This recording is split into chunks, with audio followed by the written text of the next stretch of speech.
And it's just like the Native American story, where they say inside every man are two wolves, one bad wolf and one good wolf. And every day, every night, they start a battle with one another. And the battle is ongoing throughout your life. The shadow and the light, it's always ongoing throughout your life. And when you say, which wolf wins? The Native Americans would say, the one you feed. You feed the dark wolf, it wins. You feed the light wolf, it wins. Beauty is, it feels better to feed the light. You just have to give it a go. You just have to push the dark one out the way for a little while and push the pleasures of your flesh out the way just for a little bit. Not completely, just for a little. And feed the light, feed the wolf of light. And watch. Watch how you can integrate your shadow and you gain love and respect for the dark wolf. You know it's there for a reason. You know it's there to keep you on track with the wolf you want to win. Great Spirit, I have had it. Bring me back to the nomadic way of weaving through the damage. Mindful, stay mindful. Great Spirit for my... Hey guys. Beautiful evening in Tanzania. And one of my last for a few weeks. Unfortunately, I always miss the stunning. Tanzania is by far the most beautiful place in the world to me. I haven't been everywhere in the world, but up to now, it's truly a place of astonishing beauty. But it's not a place I can relax so well due to what I do here. Unless I go off on a road trip, which I'll be doing, and I'm going to take you guys along with me at the end of February or beginning of March. I'm going to head out on my own in the bush with the camera and take you along with me. And I'm just going to have a bit of John and nature time and reflect on what's coming up in me while I do that. But the last few days as I'm coming out of my fast, I've spoken before about somehow the yearning to go back into your fasting state. It's just so much more connected, so much more beautiful.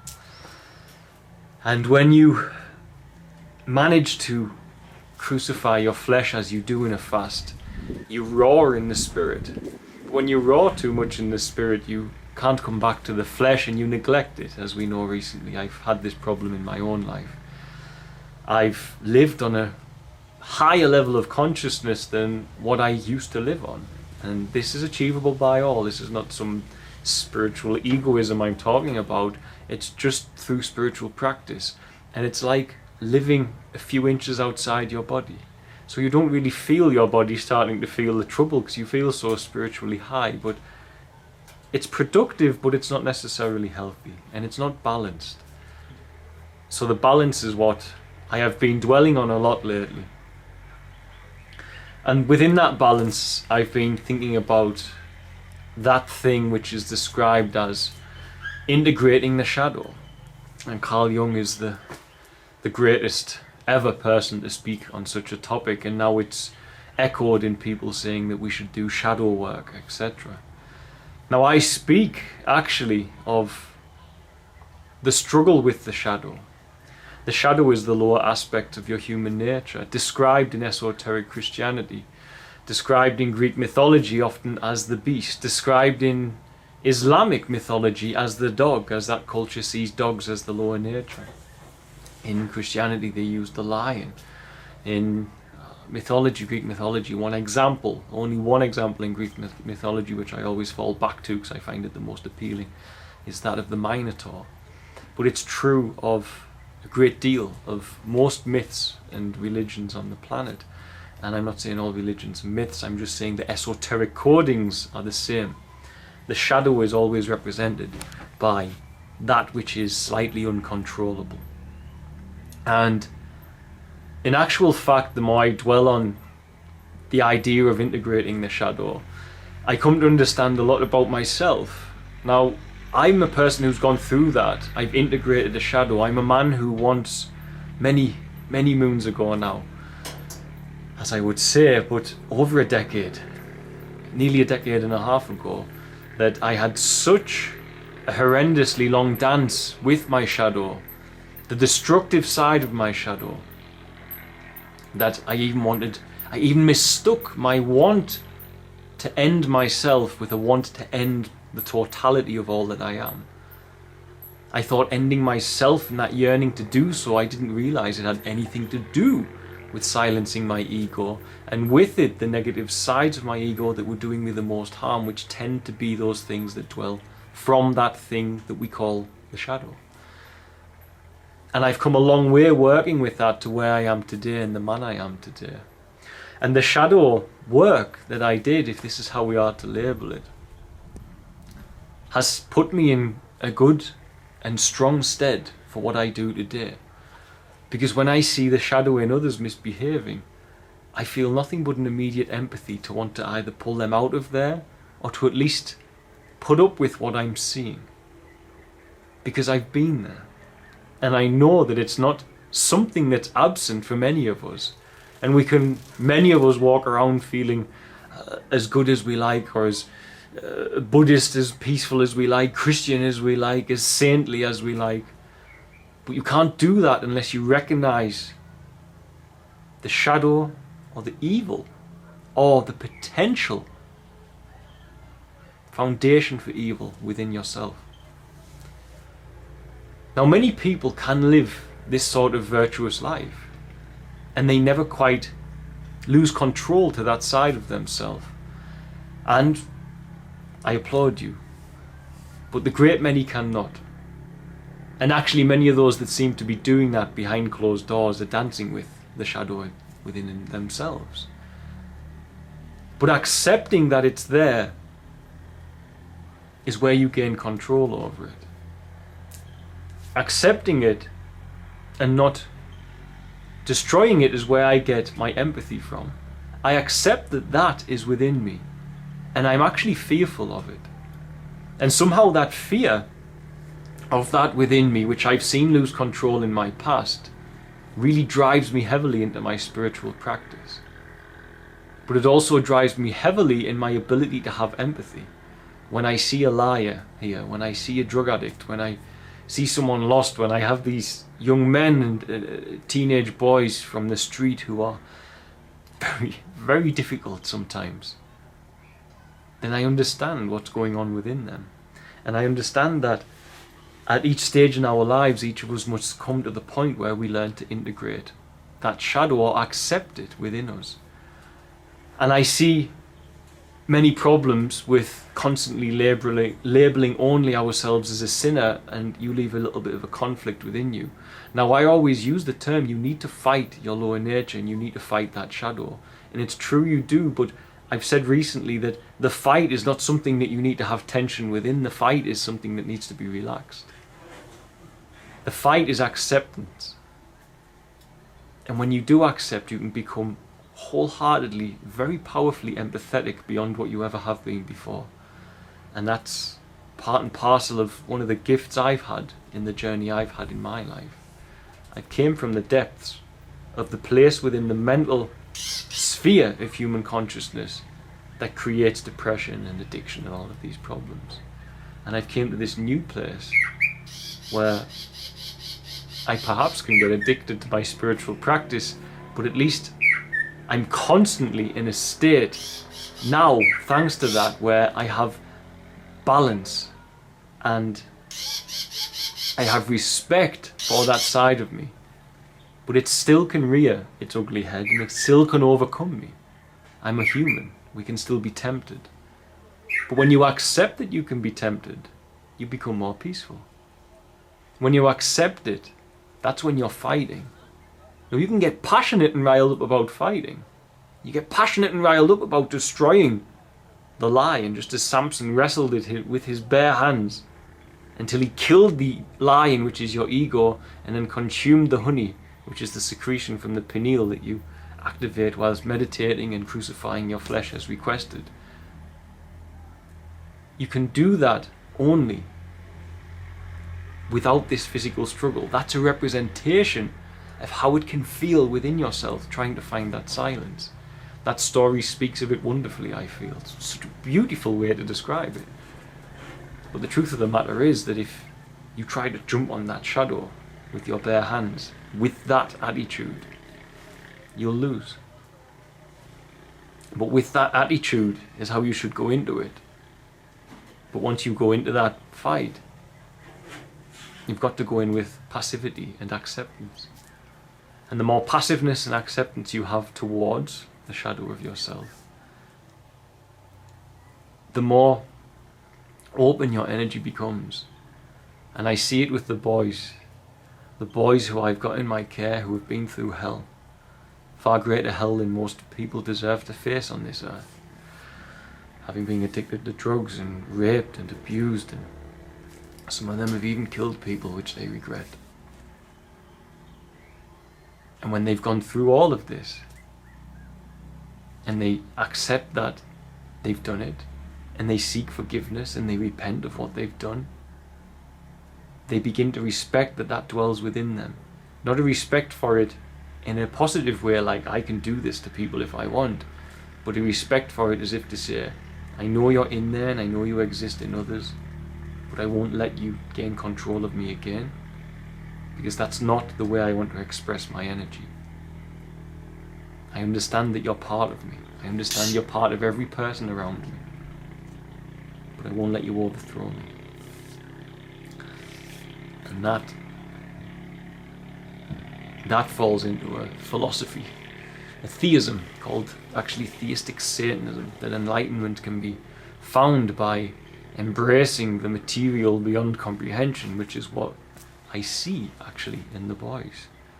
They've been so materially focused to the degree that you're willing to kill and take drugs and inject drugs and to rape and all of these things.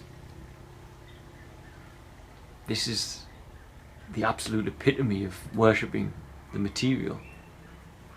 And all of a sudden I see it. The lights come on.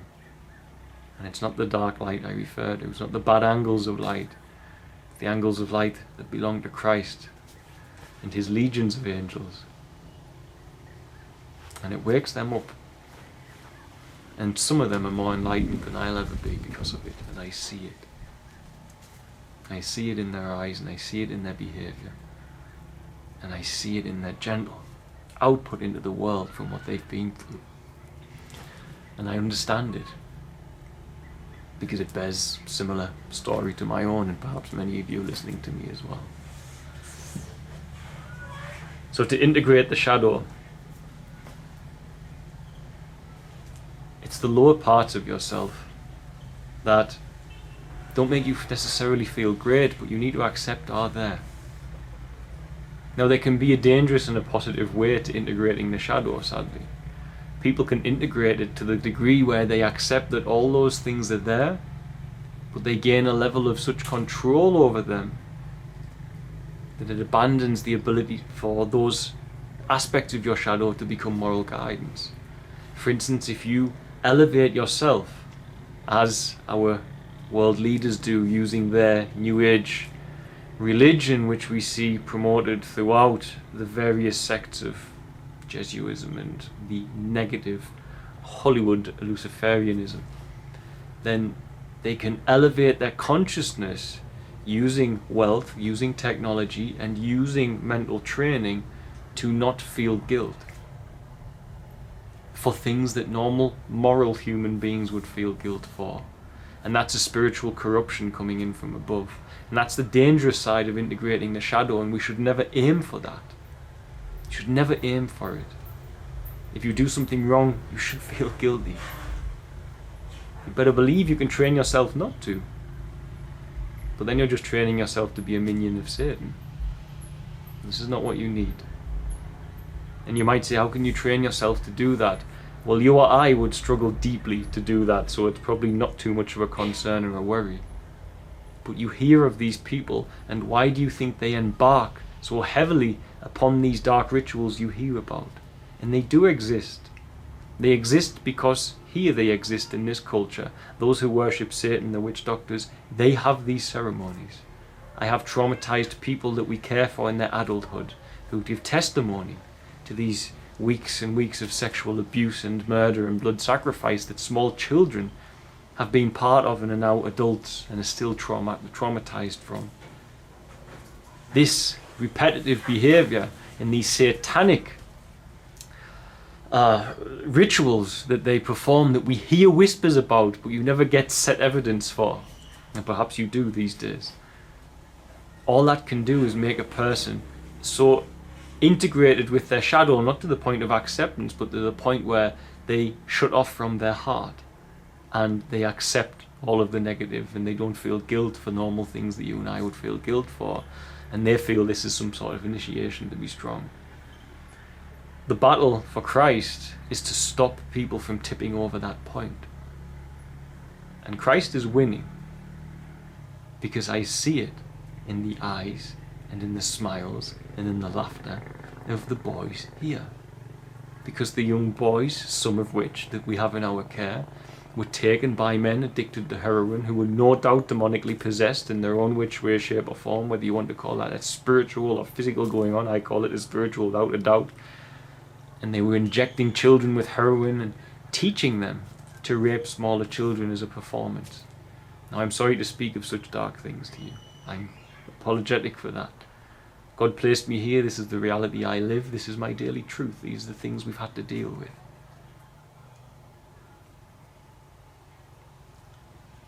But what I've come to learn, and the important thing you should take from it, is not the dark things those boys went through.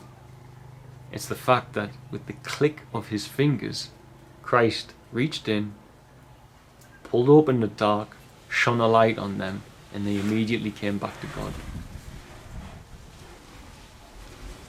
And when he did, he created a small army of wonderfully loving, empathetic boys who care about the other children who are out on the street and want them in safety as well. He saved them. And he saved them by reaching out. And they saved themselves by accepting and integrating their shadow. Just as I thankfully saved myself from those dark days through a lot of prayer and work and repentance and fasting. And in doing so, integrating my shadow by accepting that my shadow was there. And I still to this day fight it.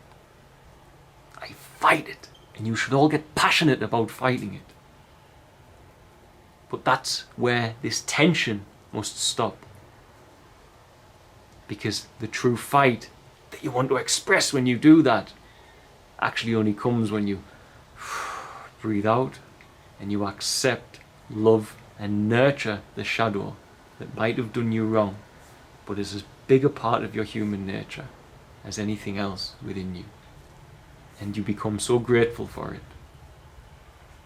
Because when you've known such anxiety and pain, love that you feel daily after that becomes that little bit more crisp and sweet. And that's where the respect of integrating the shadow and the concept of it should come into all of you.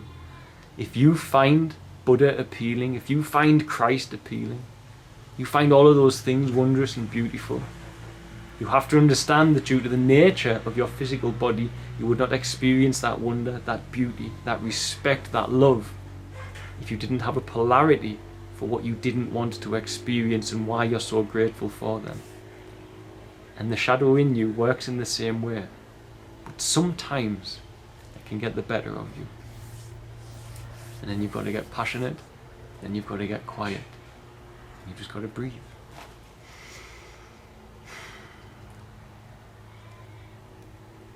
And when you do that,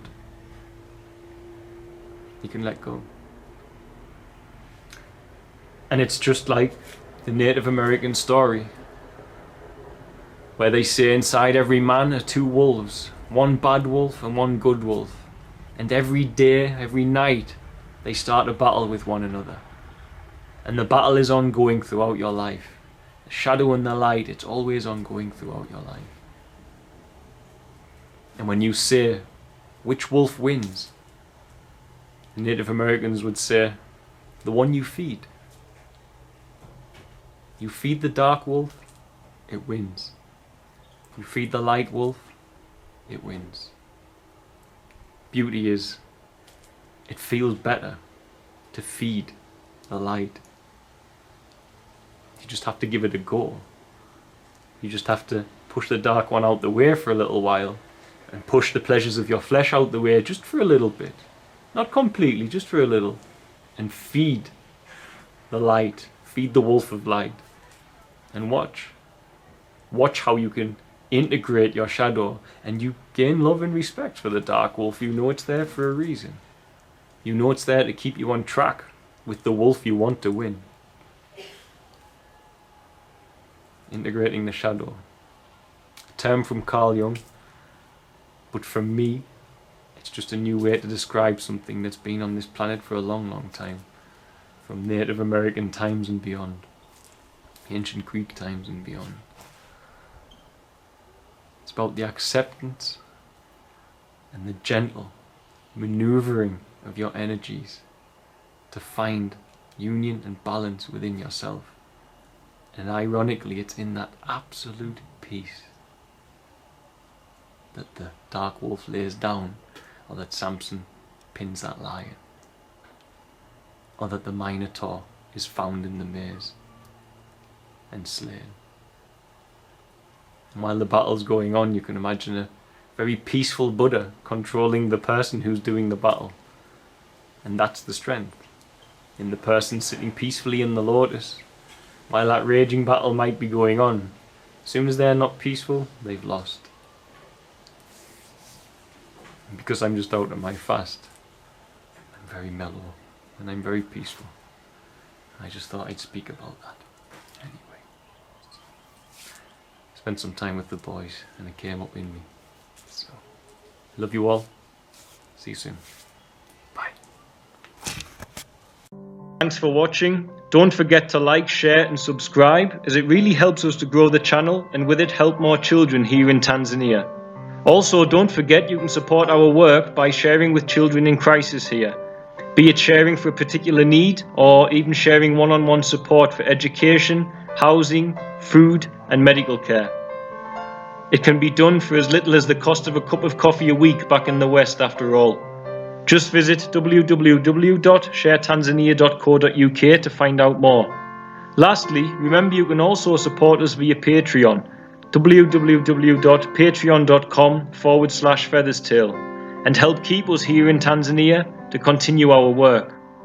The links for the website and for the Patreon are in the description box of this video.